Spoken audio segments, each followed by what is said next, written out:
Everyone, আমি প্রীতি। আজকে এই ভিডিওতে আমি আলোচনা করব প্রিপোজিশন সম্পর্কে। এটা প্রিপোজিশনের ফার্স্ট পার্ট। এই ভিডিওতে আমি আলোচনা করব প্রিপোজিশন কি, প্রিপোজিশন কাকে বলে এবং কতগুলো প্রিপোজিশন আছে, প্রত্যেকটা প্রিপোজিশনের এক্সাম্পল, তার মানে, এবং একটা ছোট একটা এক্সারসাইজ করব প্রিপোজিশনের ওপরে। তাহলে first question, what is preposition? Preposition is one of the important parts of speech. Okay, parts of speech এর মোট 8টা ভাগ, সেই 8টা ভাগের মধ্যে প্রিপোজিশন একটা। কি কি পার্টস অফ স্পিচ পড়েছিলাম? Noun, pronoun, adjective, verb, adverb, preposition, conjunction and interjection. আমরা অ্যাডভার্ব অবধি করেছি। এরপর যেটা করব সেটা হচ্ছে প্রিপোজিশন। তাহলে প্রিপোজিশন কাকে বলে? হোয়াট ইজ প্রিপোজিশন, তাই তো? তাহলে প্রিপোজিশন হলো এমন একটা ওয়ার্ড যেটা কোনো নাউন বা প্রোনাউনের আগে বসে। কি বললাম? প্রিপোজিশন এমন একটা ওয়ার্ড যেটা কোনো নাউন বা প্রোনাউনের আগে বসে বাক্যের বাকি অংশের সাথে সেই নাউন বা প্রোনাউনের একটা সম্পর্ক তৈরি করে দেয়। সেই ওয়ার্ডটাকে আমরা প্রিপোজিশন বলছি। একটা এক্সাম্পল দিয়ে দেখি। এখানে আমি একটা এক্সাম্পল দিয়েছি, the cat is sitting under the table. এখানে এই আন্ডারটা হলো প্রিপোজিশন। কেন? এবার বোঝাচ্ছি। টেবিল একটা নাউন, ফাইন। টেবিল কি একটা নাউন, ওকে। যদি এই আন্ডারটা এবার না থাকতো তাহলে কি বলতাম? The cat is sitting the table. এটা কি কোনো মানে দাঁড়াতো? বিড়ালটি বসে আছে টেবিলটি, কোনো মানে দাঁড়াতো না। তাহলে এই টেবিল, এই নাউনটার আগে এই প্রিপোজিশনটা বসে কি করলো? The cat is sitting under the table. বিড়ালটি বসে আছে টেবিলের নিচে। এই আন্ডারটা বসে এই টেবিলের সাথে বাক্যের বাকি অংশের একটা সম্পর্ক তৈরি হয়ে গেল না? এই আন্ডারটা কি করলো? এই টেবিল যে নাউনটা রয়েছে এই টেবিলের সাথে বাক্যের এই অংশটার একটা সম্পর্ক তৈরি করে দিচ্ছে তো। তাহলে এটা কি করলো? একটা সম্পর্ক তৈরি করে দিল এই নাউন আর বাক্যের এই বাকি অংশের সাথে। তাহলে এটাকে আমরা কি বলতে পারবো? Preposition, right? তাহলে আন্ডারটা কি? এখানে প্রিপোজিশন। তাহলে কি হলো? The cat is sitting under the table. এখানে প্রিপোজিশন কে আন্ডার। ওকে, আরেকটা এক্সাম্পল দিই।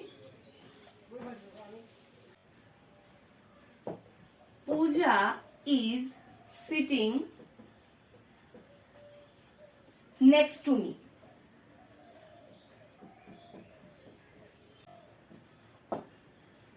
কি লিখলাম? Puja is sitting next to me. Puja বসে আছে আমার পাশেই। এখানে নেক্সট টু মানে কি? পাশেই। ওকে, এবার আমাকে বুঝতে হবে পূজা ইজ সিটিং, এইটুকুনি, পূজা বসে আছে, এইটুকুনির সাথে মি, এই প্রোনাউনটাকে কে যুক্ত করেছে? নেক্সট। আচ্ছা, এখানে যদি নেক্সট টু না থাকতো কি হতো? পূজা ইজ সিটিং মি। পূজা বসে আছে আমাকে, কোনো মানে হতো? কোনো মানে হতো না। মাঝখানে এই নেক্সট টু বসিয়ে দিয়েছি। নেক্সট টুটা কি করছে? এই মি, মি কি একটা প্রোনাউন, একটা প্রোনাউনের আগে বসলো, বসে কি করলো? এই প্রোনাউনটার সাথে বাক্যের এই বাকি অংশের একটা সম্পর্ক তৈরি করে দিল। তাহলে এই নেক্সট টু কি এখানে প্রিপোজিশন? হ্যাঁ কি না? এখানে নেক্সট টু কি তাহলে একটা প্রিপোজিশন। কেন? আবার বলছি। আমি বলেছি কোনো নাউন বা প্রোনাউনের আগে বসে, কোনো ওয়ার্ড যেটা কোনো নাউন বা প্রোনাউনের আগে বসে বাক্যের বাকি অংশের সাথে এই নাউন বা প্রোনাউনের একটা সম্পর্ক তৈরি করে দেয়, সেটাই হচ্ছে প্রিপোজিশন। তাহলে এই নেক্সট টুটা কি করলো? এখানে এই মি এর সাথে বাক্যের এই অংশের একটা সম্পর্ক তৈরি করে দিল। তাহলে মানেটা কি দাঁড়ালো? পূজা ইজ সিটিং, পূজা বসে আছে নেক্সট টু মি, আমার পাশেই। বোঝা গেল? নেক্সট টু মানে কি? পাশেই। ওকে, তাহলে মি প্রোনাউনের সাথে বাক্যের এই বাকি অংশের সম্পর্ক কে তৈরি করলো? এই নেক্সট টু মানে পাশেই। ওকে, তাহলে এই নেক্সট টু কি এখানে একটা প্রিপোজিশন। ওকে, আচ্ছা, এখানে কিছু আমি প্রিপোজিশনের এক্সাম্পল দিয়েছি। কি কি? ইন মানে মধ্যে, অন মানে ওপরে, বিসাইড মানে পাশে, ইনটু মানে মধ্যে, আপন মানে ওপরে, ইনসাইড মানে ভেতরে, ফ্রম মানে থেকে, ওভার মানে ওপর দিয়ে, অ্যামং মানে মাঝে, বিটুইন মানে দুজনার মাঝে, অ্যাক্রস মানে আড়াআড়ি ভাবে, আন্ডার মানে নিচে, বিনিথ মানে নিচে, টু মানে তে, অ্যাট মানে তে, এইগুলোর ইউজ আমরা পরের ভিডিওগুলোতে আলোচনা করব। আউটসাইড মানে বাইরে, বাই মানে দ্বারা। আরো কিছু এক্সাম্পল দেখি।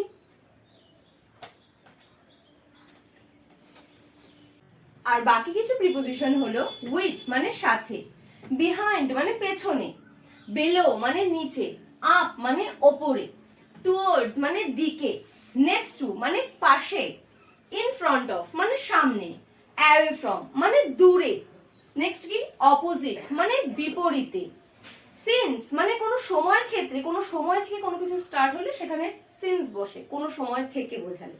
ওকে, তাহলে এই গেল কিছু প্রিপোজিশনের এক্সাম্পল। এবার আমরা একটা এক্সারসাইজ করব প্রিপোজিশনের উপরে, আর এই প্রত্যেকটা এক্সাম্পল নিয়ে আমরা নেক্সট ভিডিওতে আমরা এগুলো অল্প অল্প করে আলোচনা করতে করতে এগোবো।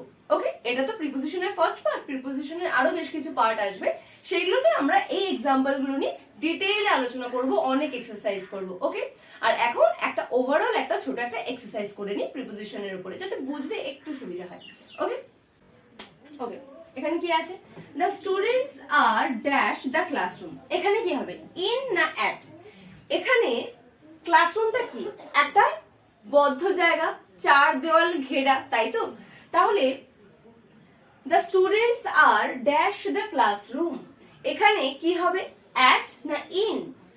যেহেতু এখানে ক্লাসরুমের কথা বলা আছে, স্টুডেন্টরা কোথায় আছে, ক্লাসরুমের মধ্যে বা ভেতরে আছে। এবার ক্লাসরুমটা কি, একটা চার দেয়ালে ঘেরা একটা জায়গা, একটা বদ্ধ জায়গা। সেক্ষেত্রে স্টুডেন্টরা ক্লাসরুমের ভেতরে থাকলে আমরা কি বলবো, ইন দা ক্লাসরুম। ওকে, কারণ ক্লাসরুম একটা চার দেয়ালে ঘেরা একটা জায়গা, একটা বদ্ধ জায়গা, তাহলে সেটা আমি কি বলবো, in. Okay, in the classroom, the students are in the classroom, স্টুডেন্টরা ক্লাসরুমের মধ্যে আছে। Okay, next, my father is angry dash me. এখানে কি হবে, উইথ না in? My father is angry in me, এরকম হয় নাকি?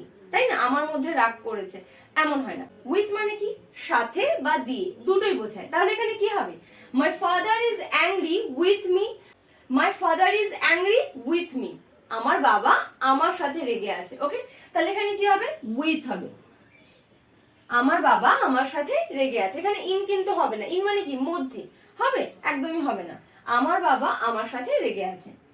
হি is ill dash last Sunday, সে অসুস্থ ফ্রম না সিন্স, কোনটা হবে, from last Sunday?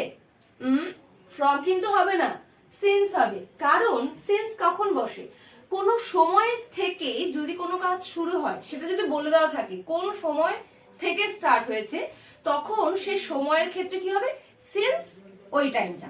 He is ill since last Sunday,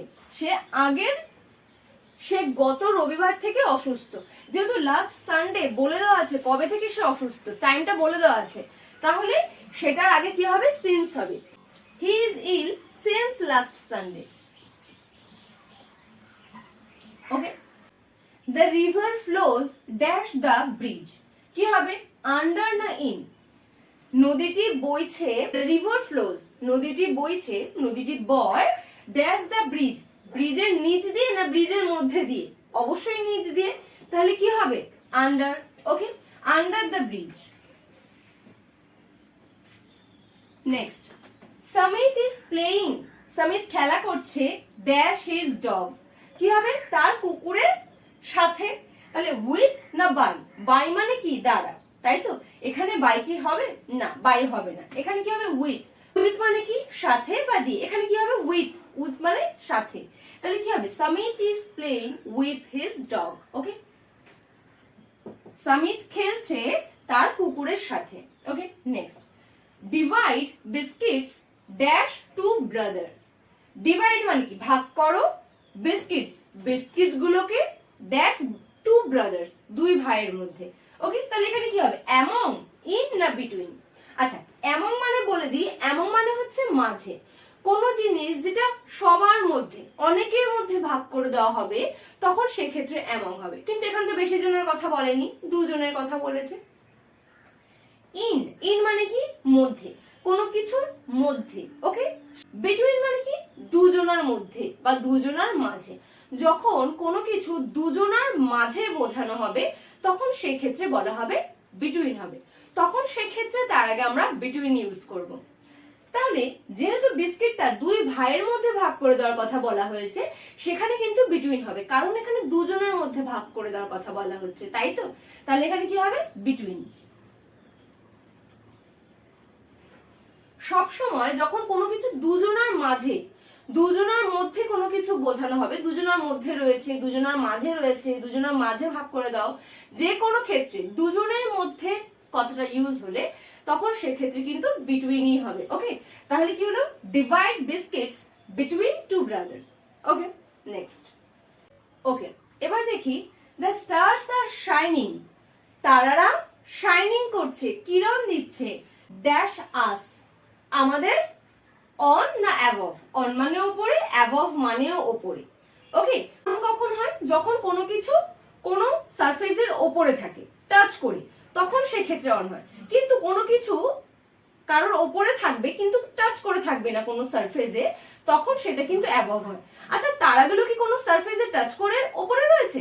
না, তারাগুলো ওপরে এমনি ভেসে রয়েছে, তাই তো? তাহলে এটা সে কি বলবো? আমি অ্যাবভ বলবো, আমাদের মাথার ওপরে। তাহলে তারাগুলি আমাদের উপরে কিরণ দিচ্ছে। The stars are shining above us, আমাদের উপরে। আমাদের কোনো সারফেসের উপরে তারাগুলো দাঁড়িয়ে নেই, তাই তো? কোনো সারফেসের উপর তারাগুলো আছে কি?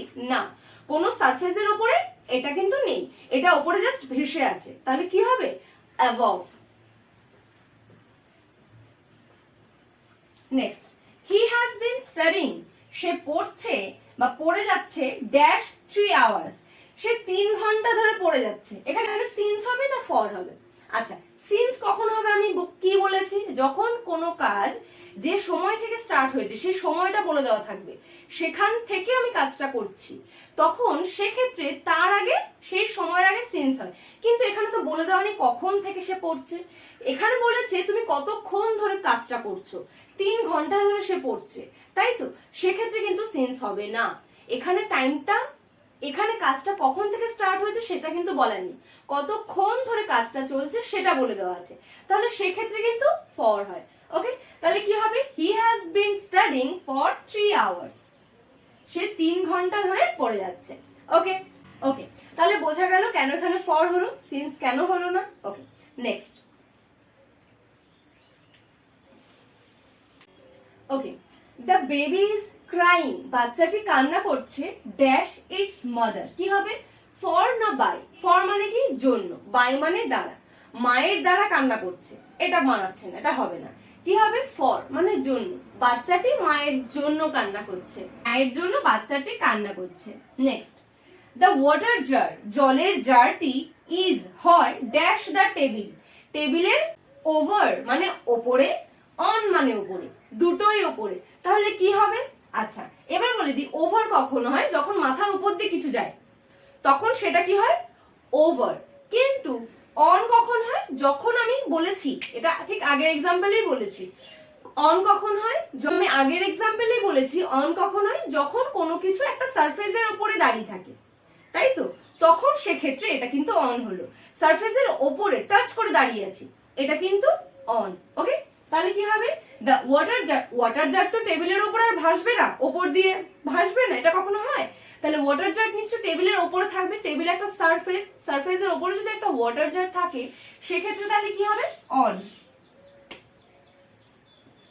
The water jar is, the water jar is on the table, water jar টি টেবিলের উপরে আছে। ওকে, ফাইন। তাহলে ভিডিওটা কেমন লাগলো অবশ্যই কমেন্ট করে জানাও, কোথাও বুঝতে অসুবিধা হলে সেটাও কমেন্ট করে জানাও, আর এরকম আরো কেমন তোমরা ভিডিও চাও সেটা আমাকে তোমরা সাজেস্ট করতে পারো ইন কমেন্ট। ওকে, তাহলে ভিডিওটা যদি ভালো লাগে অবশ্যই একটা লাইক করে দিও, আর আমার চ্যানেলটিকে সাবস্ক্রাইব করে দাও।